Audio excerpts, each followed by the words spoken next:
there's something I want to tell you about the stress and how we have to look at stress, okay? And I think it's an important thing because many people have told me from my lectures it's the one thing they remember, okay? I was sitting in a dentist's office and looked at an article that said, how do lobsters grow? Well, I don't care how lobsters grow, but I was interested in it. And it points out that a lobster is a soft, mushy animal that lives inside of a rigid shell. That rigid shell does not expand. Well, how can the lobster grow?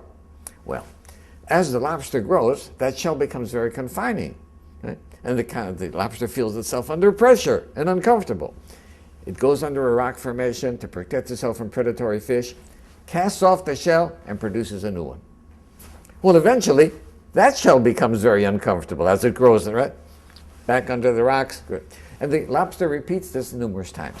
The stimulus for the lobster to be able to grow is that it feels uncomfortable. Right? Now, if lobsters had doctors, they would never grow, because as soon as the lobster feels uncomfortable, goes to the doctor, gets a Valium, gets a Percocet, feels fine, never gets off its shell.